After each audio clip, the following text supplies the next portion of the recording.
Hello, I'm Colonel Paul Evanko, Commissioner of the Pennsylvania State Police.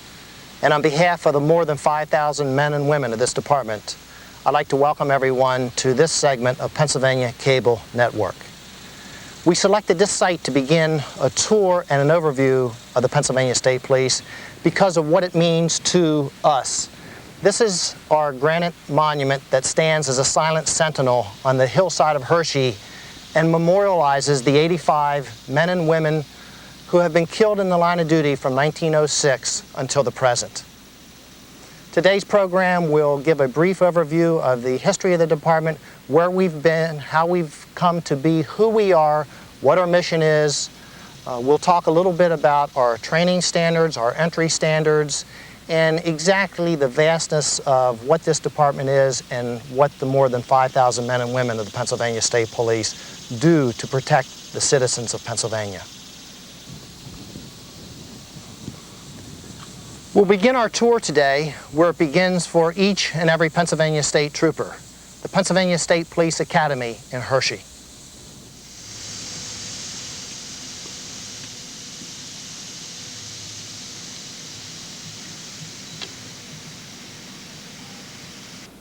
As the cadets enter the Pennsylvania State Police Academy, the first commander that they meet is the director of our Bureau of Training and Education, Major William Regan.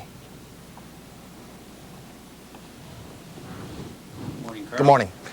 For the next 6 months, this will be the commander that directs the lives of the cadets.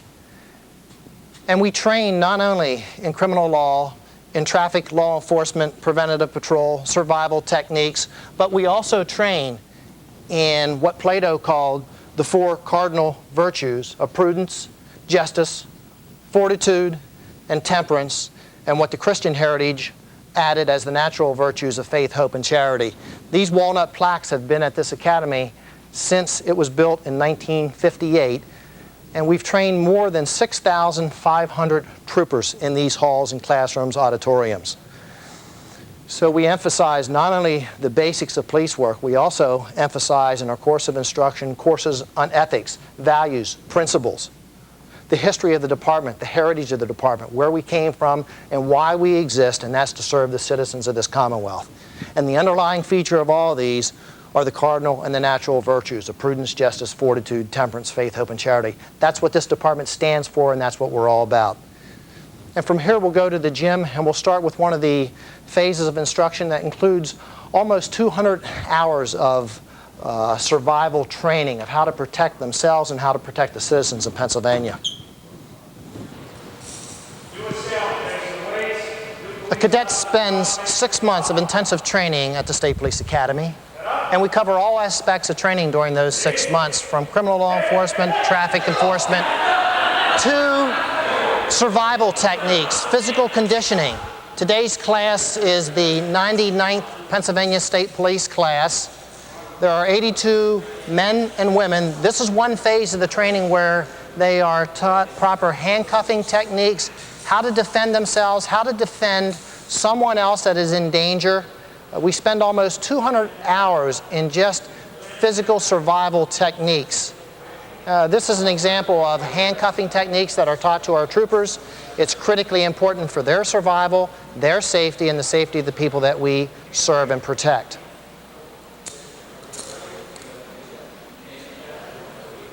There is no differentiation between the skills that are required by a male trooper versus a female trooper. Everyone is taught the same techniques.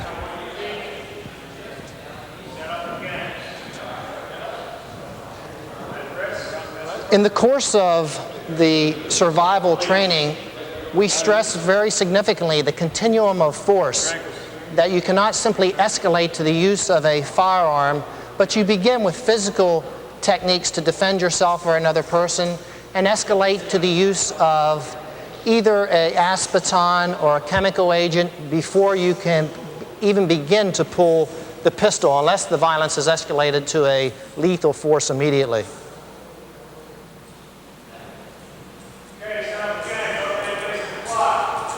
The trainers at the academy are troopers who have spent time in the road, who have encountered these situations. They know what they're talking about. They are professionals in their field. They are dedicated to ensuring that when the cadets graduate from the academy, they are capable of surviving the situations that they encounter day in and day out.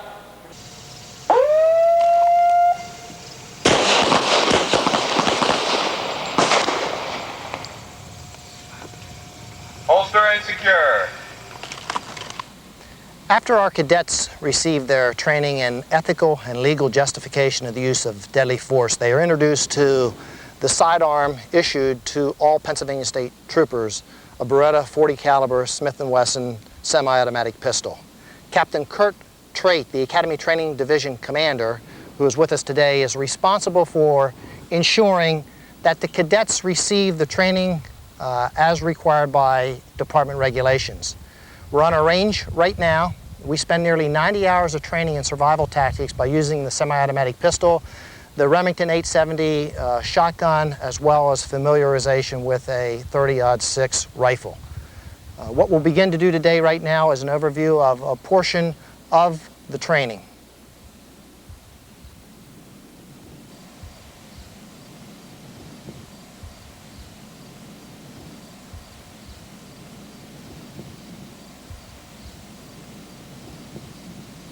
The significance of this training was really emphasized during the past 6 months when troopers were involved in 3 fatal, vicious, unprovoked gun battles ranging from Hazleton, Milton, and Emeryville, where they were engaged in just fierce gun battles and survived because of the training that they received here at the State Police Academy.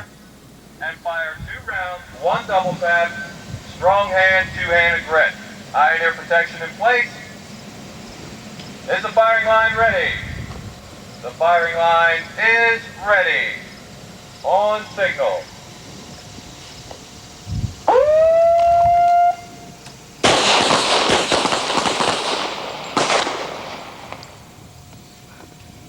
Holster and secure. Remember to concentrate on the front sight, steady even pressure on the trigger, straight back and to the rear. Same drill, on signal.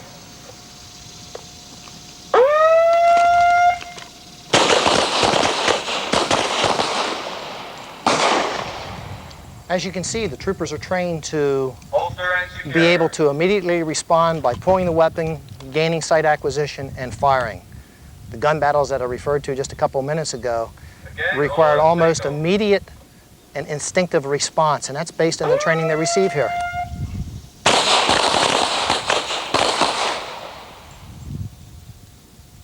Holster and secure.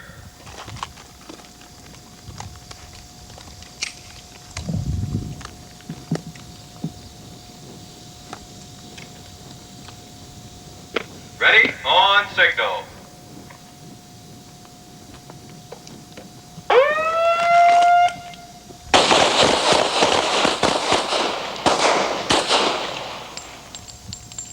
Holster and secure.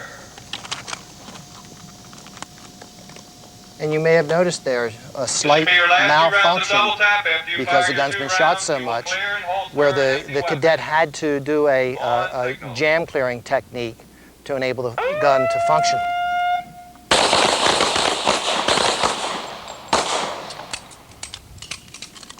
Clear, check it twice, holster and secure an empty weapon. The battles that we had talked about, all weapons are holstered, these weapons function just flawlessly. But again, all of this training centers on having the ethical and the legal justification for the use of deadly force. But it's an integral part of the training because it enables our officers to survive and enables our officers to protect those that we serve. This job is the only profession in which one can not only take a life, but save a life and give a life. It's the heart of what we do, being willing to sacrifice our life for one another. The backbone of the Pennsylvania State Police has to do with patrol operations, patrolling our highways, our communities, and in training at the Academy, a significant amount of time is spent on being able to safely stop a vehicle. 3 weeks ago in Milton, on a midnight shift, troopers stopped a vehicle for a routine traffic violation. The headlight was out. It resulted in a high-speed pursuit at speeds in excess of 100 miles an hour. The car's The fleeing vehicle's rear tire deflated, proceeded at another 85 miles an hour until he ended up crashing. The car turned on its side, caught on fire. One of the suspects was ordered out of the car. The second suspect in the car said he was trapped and he needed help to get out. As our trooper approached the car, he was ambushed. He was shot twice. A gun battle ensued, and the subject eventually ended up being killed. That's what these troopers face day in and day out as they stop vehicles on our highway. But at the same time that they're forced to deal with potentially dangerous and deadly confrontations, they're also taught, and we demand, courtesy and professionalism and respect and compassion with the motoring public. This is a demonstration of a technique in stopping a traffic violator with the knowledge that it may erupt into a deadly confrontation, but only a percentage of times. So we demand respect and courtesy at the same time.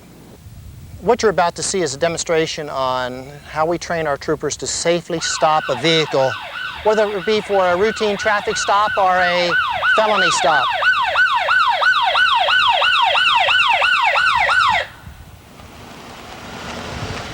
This is the backbone of what we do day in and day out, several 100,000 times a year.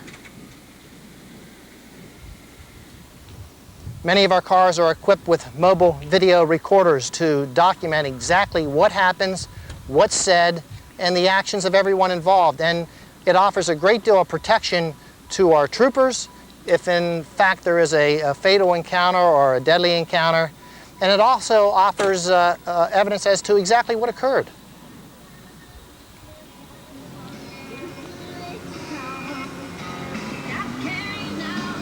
Again, we stress time and time and time again professionalism, courtesy, and respect. Because 99% of our vehicle stops for traffic violations are with everyday men and women of our communities, our mothers, fathers, spouses, children. So after you're done, you can go back and check that. This is stopping. I need to see your car, sir. The license, your registration, and proof of The troopers are insurance. trained extensively in traffic law enforcement and presenting cases on speeding violations and any traffic enforcement in courts of law. Just take your license outside of your wallet, please.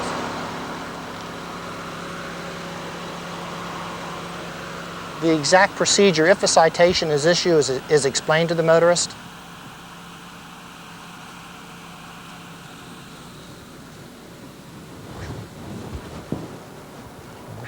West 29th Street. Is this your current address? Yes, it is. Okay, so I'll be issuing you a citation.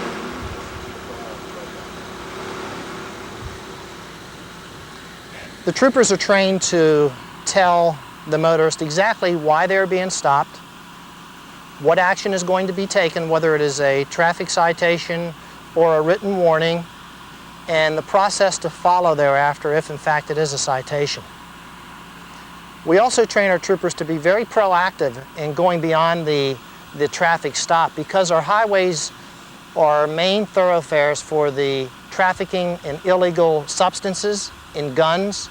The potential for fugitives, for wanted persons exist, and our troopers are trained to look beyond the traffic citation. And day in and day out, there are seizures being made of crack cocaine, of speed, marijuana, hashish, heroin. Guns are being seized every day, and fugitives are being apprehended because the troopers look beyond the initial traffic citation.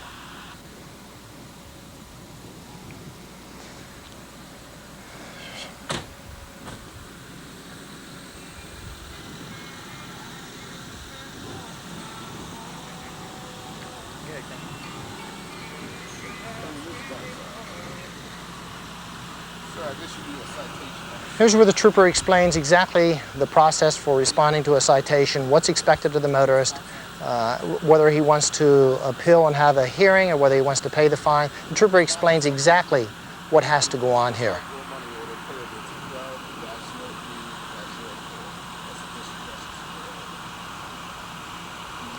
Almost 2/3 of our activities in the Pennsylvania State Police are devoted to patrol enforcement, not only traffic enforcement, but patrol enforcement.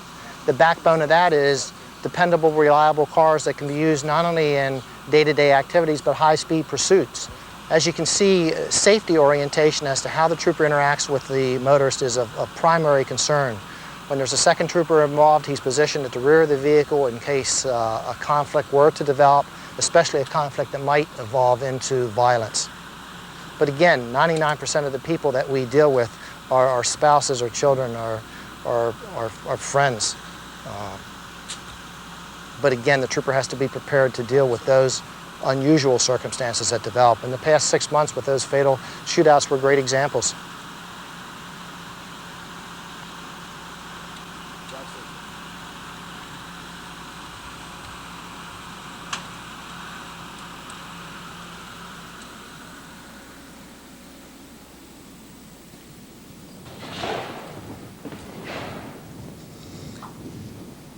What you're about to see is a training scenario that we go through each and every class. We're constantly evaluating the effectiveness of our training, what should be added, how should we modify it. We just left a routine patrol stop. If that had been a tactical stop because of a wanted person or a felony stop, the tactics would have been different. Each and every one of the training scenarios in this training house, it's an innovation that was directed by Major Regan. He had this built because he saw a necessity for the cadets to be trained in actual situations that they would encounter in the field. This particular situation is a domestic incident. It is probably the most dangerous, life-threatening incident that a trooper can encounter. By going through a scenario, by being exposed to what may occur and how things operate, the troopers have that edge when they get in the field and when they encounter a situation like that. With that, we'll go right into the actual scenario.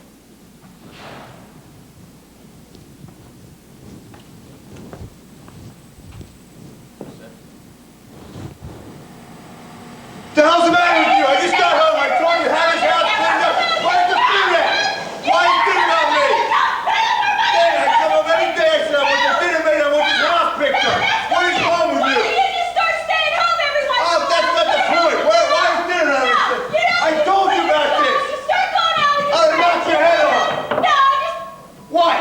Oh, great. You call these guys? What is wrong with you? Why do you do this? What the hell are they doing here? Stupid broad. As you can see, the troopers are trained to separate the combatants to begin with. It's a basic response to a domestic incident. Separate the people. Look for dangerous items. Secure them. Try to get stories, but keep the people separated. Safety is the primary consideration here to stabilize the incident. There are very basic laws that apply to domestic abuse investigations and cases. We train our troopers to be sensitive, to be knowledgeable of the laws, and to be able to implement and mandate when arrests have to be made. No, well, she tried to smack me in the face, and I just kind of tried to put my head. I think she fell and hit the wall or something. I don't know. No, she didn't. Please never call me. You can imagine the edge that this gives troopers going into the field if they've run through a scenario and know what to expect and what might occur. I'll tell you what, we got to work some things out here before we get that. Yeah, straighten her out. She's the one that needs it. I'll tell you what, you sit hold tight here, okay, for a minute. I'm going to go talk to my partner, all right? We can straighten this whole thing out. All right, just stay in that seat right there, okay, sir? Yeah.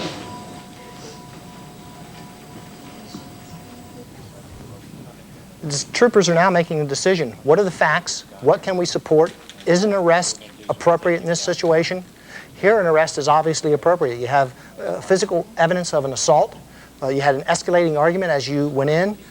Sir, we're going to arrest. No, you don't. Again, a key is keeping the people separated. It's a key to successful intervention in domestic abuse cases. The application of handcuffing techniques is being demonstrated. This is what they were taught in the gym a little while ago. Problem. I didn't do anything. Why are you doing this? We stress continually the use of minimum force and only escalate when the force is necessary to overcome a comparable force. Let's go. These scenarios are then critiqued for appropriate legal responses, appropriate procedures to have been used, and even more importantly, the trooper stresses victim assistance. The governor has stressed to me time and time and time again, the rights of victims overrides almost anything else, the rights of victims. This particular victim would be referred to a victim assistance program, who to see, when to see. We would even take her if need be. The whole scenario is then critiqued by trained troopers assigned to the Bureau of Training and Education. And she's referring to, the trooper's referring to the Victims' Rights Assistance Guide as to where she can get help for domestic abuse situations.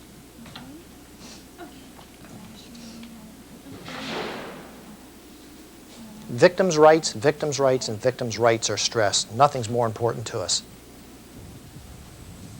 When the Pennsylvania State Police was first formed on May 2nd, 1905, the primary mode of transportation was the horse. The enabling legislation provided for 228 troopers, all on mounted horseback. It provided the only means to perform our primary duty of policing rural Pennsylvania. Today we have 23 horses at the State Police Academy. They are used in everything from the All-Star Games to the Greek Festival in Philadelphia, to the pre-Olympic trials in Nazareth, to the farm show detail, Ku Klux Klan demonstrations, riot controls, prison disturbances. It's probably one of the finest features that we have for community policing. We use them in parades, in Capitol demonstrations.